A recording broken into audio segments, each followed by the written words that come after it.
Thank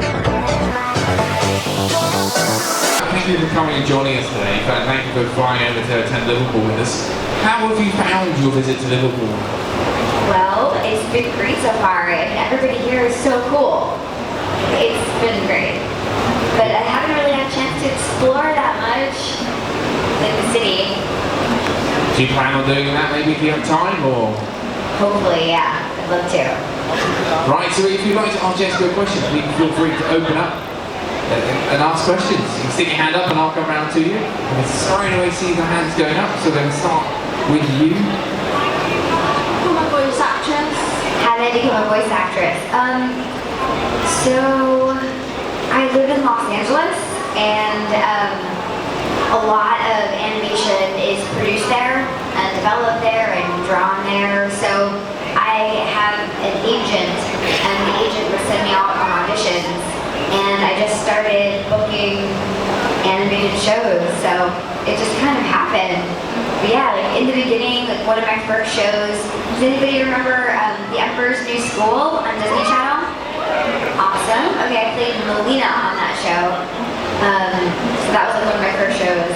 And then yeah, I've been doing it for like 12 years now, which is crazy. And Chris is the young man at the front. What was it like working with the cast of Gravity Falls? So any Gravity Falls fans? Awesome. I play Tambry, the one who's just like always on her cell phone, and she's just too involved on her phone to be, she's like status update, too cool for school. And then there's Giffany. Did anybody see that episode? Crazy dating sim. You're my boyfriend now, Suze. Ha ha ha ha ha. So yeah, working with the Gravity Falls people was great. I mean, Alex Hirsch is the creator. He is so brilliant. He's just so funny and smart and just cool to work with. Yeah, we like created the. I went in thinking that I was doing the voice for Tambry that day, and all of a sudden it was like, we're actually going to be having you play this character named Giffany, and she's kind of robotic, so we played around with it, and together we came up with the voice for Giffany. So yeah, that show was great to be a part of. Now, question, gentlemen here. How did you get involved with Rooster Teeth and X-Ray and Bab? How was it working with them? Oh, with X-Ray and Bab? Oh, Rooster Teeth. Any Rooster Teeth fans? Yeah, awesome. Yeah, that's a great network. For Rooster Teeth, I did a convention in Australia, and Lindsay was there, and we just became friends. And she knew that I was a voice actress, and so when they came up with X-Ray and Bab, she just had me audition for Ash, the super ambitious reporter. And we ended up working together on that, so that was really cool. That's a good show. And the question is here. How different is it working on much a lot of childish sources in much time compared to more serious like Final Fantasy? Oh yeah, so there's a big difference between working on those two types of, those two genres. So Final Fantasy fans? Awesome. Okay, I played Lumina in Lightning Returns. And actually, somebody came up to my table today with some handmade Moogles, and I actually played a couple Moogles in that too. Oople! Oople! That's all they say. But anyway, so Final Fantasy is very serious, and we actually record video games in isolation. So it's like, it's only me, or whatever voice actor is working that day, and, the animation is pretty much done already or partially done. So we do something called ADR, which is automatic dialogue replacement. So we have to match the lip flaps is what they're called. So, you have your headphones on and you hear the beats beep, beep, beep, and then you say the words and it matches up exactly when the mouth starts moving. So that's how we do, and that's actually how they also record anime, because usually it's already animated in Japan and then another market buys it. So that's how you record that. Anyway, so Adventure Time is done, and other shows is recorded in something called an ensemble cast. So it's kind of like a radio play. So we get together in the booth, all the actors who are in that episode, and we actually read the script together. So we go scene by scene, and we'll do each scene like maybe 3 times, and then we'll go in and like the director will give us like directions. And it's really cool actually with Adventure Time because the dialogue, the voice director is actually the head writer of the show. So he knows exactly what he had in mind, when he wrote it, and he knows like what all the storyboard artists have in mind. I think that's one of the reasons why. The show is so good, but that's like one of the reasons why it works so well, because the director is so close to the words and what he wants from it. But yeah, so that's the difference between recording solo and recording an ensemble cast. Do you have a question here? Where are you? Oh, there you are. The lights are kind of blinding. 2 quick questions, sorry. Who's your favourite Adventure Time character, and how hard was it to get into voice acting? So, okay. There's so many characters on Adventure Time that are amazing. Oh my god! You guys. I just found out that they have McDonald's Adventure Time toys in their Happy Meals right now. Like, they don't have that at home in the States. Anyway, so this is my first time being a McDonald's toy. I went to McDonald's yesterday and bought the toy. I'm a Flame Princess toy. I'm like so excited. Anyway, and I actually want to collect them all. So I've been to 3 different McDonald's since I've been here in the 24 hours that I've been here. Wait, what was the question again? Oh yeah, Ricardio. I love Ricardio. He's so creepy. And the voice, George Takei is so funny. But anyway, I made sure to collect one of the Ricardio Adventure Time toys at McDonald's. Anyway, and then to get into voice acting, I heard it's really hard, but I was kind of lined up to do it. So the part that I didn't tell you about how I got into voice acting is that I grew up in I hear crickets. That's I grew up in New York, and I auditioned for the role of a 4-year-old bear in Dumbo Part 2. So this was many years ago, and I auditioned for it, and I got a call back. So the casting people were actually in Los Angeles. So I did the callback, over, from a studio in New York. It's called the Phone Patch. And I went in, and I'm like, hi, this is Jessica. And they're like, what? No. I'm sorry. I'm so sorry. We have the wrong Jessica. So I fooled them. They actually thought that I was a 4-year-old. So, and I'll do the voice. I did, Well, my favorite color is blue, and I really like my favorite blue ice pop.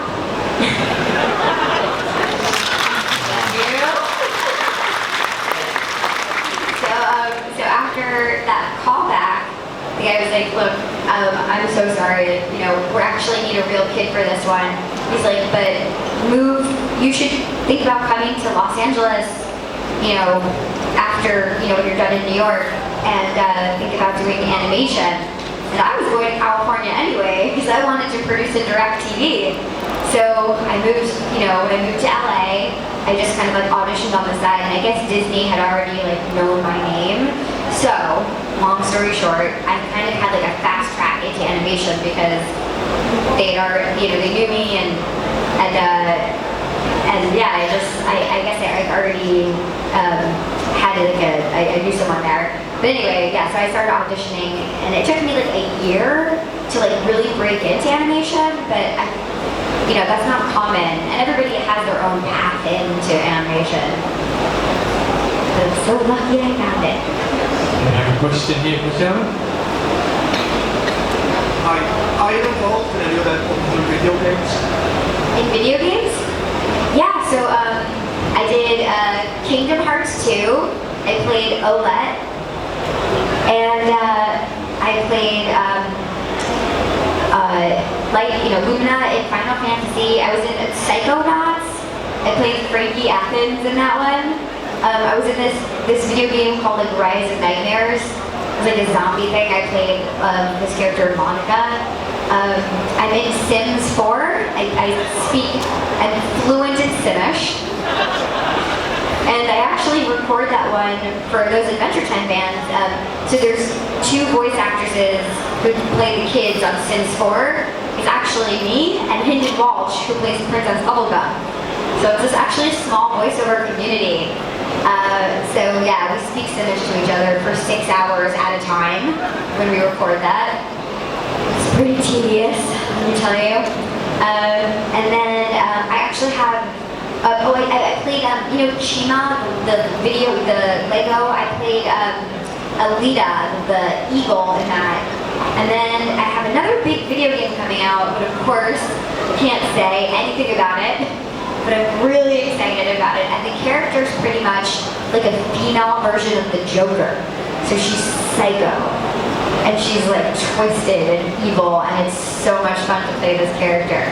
So that one probably won't be out till 2017. It takes a long time to make a video game, but I'm really excited about that one. So yeah, that's my involvement in video games, and I feel like I've done a couple other ones I can't remember right now, but I don't know, I can't think. And we have a question from the young man in the middle. Who's your favourite Gravity Falls character, excluding Pambury and Gittery? That's a good question. I think Seuss is hilarious, but that's partly because Alex Hirsch, the creator of the show, does the voice. It just like cracks me up to watch him do that. I also like, Mabel is great. I think she's so fun. I would ask you who yours is, but I think the microphone just got taken away. But yeah, those, they're just such good characters on Gravity Falls. Can't go wrong. I can give him the microphone back if you want. Have him tell you. Just shout it out. Who's your favorite character? My favourite character is probably Wendy, because she's like cool. She is cool. I feel like that's why her and Tammy are friends. They're in the same group. And have you ever, because I don't know about you, but certainly in the UK, we get lots of telemarketers call us. Have you ever been tempted or ever done it when a telemarketer's rung you in the US and just suddenly thought, right, I'm going to use a character voice, especially the one you just did for the Disney one, because that would certainly teach them a lesson. Oh, I had some fun with doing prank calls. I was like a little kid. Yeah, so sometimes I'll go into character just to amuse myself. And what's You should try it. You guys should all try it sometime. It's pretty fun. And with Adventure Time, what's your favourite line that you have, or your favourite line that you've done? My favorite line, well, I really do love the love story between Flynn Princess and Finn. Because like acting that out it was just really fun, and it was it felt so real. I'm just kidding. Jeremy's like 10 years younger than me, but it was, my favorite line was the part where Finn, was telling Flame Princess, even though they're like fundamentally different, because she's a fire elemental, and then she like labeled him as a water elemental, because all he does is cry and cry. I love that line. Oh, I get it now. You're a water elemental. Because you cry and cry. He's like, no. And then he wanted to like try for the relationship, and then Flame Princess was like, you would defy nature for me? That's my favorite line. So sweet. That's cute. And you mentioned about wanting to be a writer and director of television. Is that something you're still interested in doing? And if they said to you, we've got a new series of new episodes of Adventure Time coming. I want you to direct one of those. Do you think you'd be able to do it? Would you? Oh, I mean, yeah, it'd be really fun to direct, animation. But I actually directed 2 music videos. That was so much fun. I'd love to go into directing live action, children's programming, or more music videos. I think I've been really influenced by my work because I almost feel like the characters in the live action, the music videos I directed almost have like a cartoony feel to them. They're kind of like big characters, but still like real and gritty. But yeah, I mean, to be honest, like I'm just kind of too busy right now with doing animation. I have like a bunch of new shows coming out, which I'm really excited about. The Loud House is coming out on Nickelodeon, and I play 2 main characters. Oh, and I'm actually going to be on a Disney UK show called Rolling with the Rocks. And I'm one of the main characters alongside Tom Kenny, who plays, SpongeBob and Ice King and every other male character on every show. He's amazing. So that's coming out soon. That's Rolling with the Rocks, and I play Mila. And some other shows that I probably can't announce just yet, but some really good ones. But I would love to get back to live action directing, and eventually I will when I have like some downtime. And a question for Jen here in the middle. Is there a voice actor that you want to work with but you haven't yet? So one of my first episodes, so I grew up watching like 90s cartoons. So I grew up watching like Rugrats. Did you guys have that here? Yes? Okay. And like Doug and like all those 90s cartoons and Gummy Bears and all. Remember that one? Gummy Bears? Did you have that? Gummy Bears bouncing here, there, and everywhere. Just to jog your memory. Okay. So, like, I grew up listening to all these voice actors, and when I moved to LA, I did do some research on like, IMDb, and I looked up all the voice actors that I grew up listening to, and I'm like, oh my god, I want to be like these people. I want to work, I want to work with them. I never even considered working with them. I was just like, they're so amazing. And then the first. I can't remember what was my first episode. It was either Jaker's Adventures in Pinklywinks, and I played like Jake's American cousin, Dannon. Or no, Dan. Yeah, I don't remember. Or it was an episode of All Grown Up. So I walked in, and I had the biggest fangirl moment. I walked into the room, I almost couldn't focus. It was Kat Susie playing Phil and Lil, like my childhood right there. It was Nancy Cartwright who took over for the part of Chucky. Dolly, I don't think we should be doing this. My favorite Rugrats character, Chucky.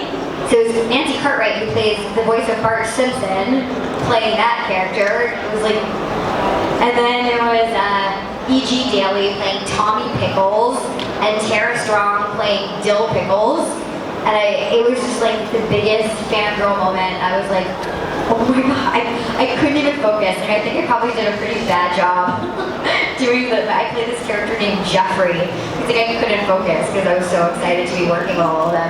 So I think I was thrown right in and working with all of my heroes. And then Cree Summer played, I grew up watching Inspector Gadget, and she played Penny on Inspector Gadget. And so my first actual show that I played, my first TV series was called The Buzz on Maggie. I don't know if it was here because it only went 1 season. And usually to come to the UK, it has to go at least 3 seasons. But I played Maggie on that show. So it was just a lot to deal with as my first show. And then my best friend was played by Cree Summer, who played Penny on Inspector Gadget. So that was a big, great learning experience to work with her. Wait, Cree, oh yeah, she's she played Raina. She's like, you can wash dishes with me. Think about it, I can wash and you can dry. Or I can wash and you can dry. It'll be awesome. And don't know if you've heard her on other shows, but she's pretty awesome. And I'm trying to think of somebody who I haven't worked with yet.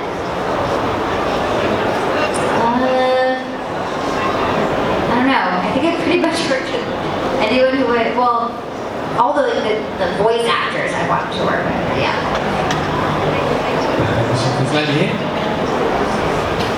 Is there any part you missed out on that you've been properly talking about? Oh man. Well, I just, so you know the reboot of Powerpuff Girls?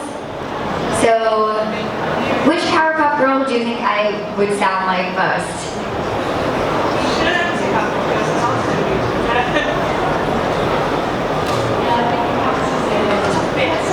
Buttercup. Yeah, like I really wanted to play Buttercup. She's like, come on, you know, she just wants to kick butt, just fight, you know. And that was originally played by E.G. Daly. Anyway, I don't know if you guys know this, but there's like the reboot of Powerpuff Girls, and it was kind of controversial because they recast it. So it was originally Tara Strong, E.G. Daly, and Chris. She's not doing voiceover anymore. That's why I don't. It's like Christy. I have to look it up. Oh my god, I feel so bad that I don't remember. But anyway, so it's been like a big uproar because they recast it. And anyway, I auditioned for that, and I kind of secretly wanted to be Buttercup. I got like 2 callbacks for it, but I ended up not getting the part, which is kind of a good thing though, because I feel like fans are going to be might be really upset. So in the event that they don't absolutely love it right away and it takes time to get used to it. And then the other thing is like I was always dying to be in like a Studio Ghibli film, and because I'm a huge Miyazaki fan, and actually like I auditioned for one of them and I didn't get it. I was really sad, but it ended up being a part of when Marty was there. So I was really excited about that. But I'd love to be in more films, more Ghibli films. Any Ghibli fans here? Awesome. Okay. We're on the same page. This is going to be our last question of the day. What was it like working with John DiMaggio, and do you have any funny stories about working with him like on Adventure Time when you were recording episodes? Oh boy, John DiMaggio is such a character. You know, he's so good. I mean, okay, so this is how good he is. He can bring his iPad into work with him, and I've seen him do this. And he can just sit there and play solitaire on his iPad. And I only seen him do this once, but he'll just be playing solitaire. And like, you know, here's like you think he's not paying attention, and then all of a sudden he like looks to the mic and delivers like the perfect line, like as Jake.